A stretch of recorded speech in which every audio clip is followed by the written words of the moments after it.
Hi and welcome to the ASB Rainbow Court. This is the court I designed in 94-95 and sold the idea to ASB Babinski, to Horst Babinski, who liked it so much that he took over this idea and made these courts all over the world. The idea is for training, for coaching, for learning. So you have the green color on the floor as the target area you want to play the ball into, and the arrow shape, the orange color on the floor, is to keep the ball away from there. On the side walls there are rectangles for hitting the serve into, or to hit the cross court to.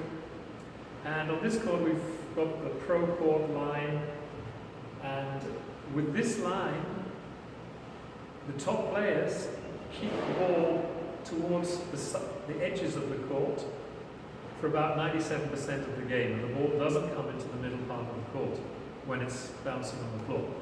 So this would be your pro court markings, and when I'm playing with the top players, when the top players are training, you'd expect them to be keeping the ball inside that target area all the time. If the players want to hit to the back of the court, then they would be hitting to the green part of the front wall. If they wanted to play to the front, they'd be hitting in the orange part. And originally there were word targets on the front wall, 50 centimeters high, saying drop, boast, drop. This is the area where you would hit your boast or your drop shot into, so that the ball stays short at the front of the court.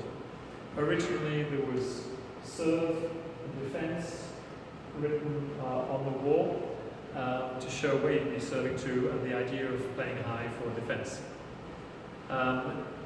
In the early 90s, here in Switzerland, together with Andrew Marshall, we developed a lot of gameplay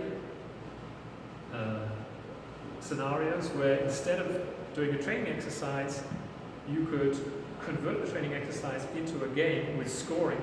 So you'd have a winner and a loser, so you would be involving much more of the psyche and the heart and the soul. Not just the racket and the legs, but the rackets, the legs, the thinking, the emotional involvement, and the willing to win. That's all involved when you play a game. So we converted as many training situations as possible into game situations, and we made game cards that can be used. And there is probably by now over a couple of hundred of these in our archives. So the idea when you're playing a game is that you are involving your mind, your thinking, your decision making, but you're also involving your will to win, your heart to play. And the training of the racket skills and the body, the physical skills, well, that's all involved too. So it's a very holistic situation, and the effect on training was to make it much more interesting, much more fun for the players and for the coach, because the coach's job was to convert the training situations into gameplay situations where you could target a skill, maybe the volley, maybe decision making, maybe playing drop shots. Whatever the skill was you're trying to develop, you tried to find a game situation that you could use to develop that, rather than just an exercise where somebody hits the ball, and the coach is saying, yeah, well done.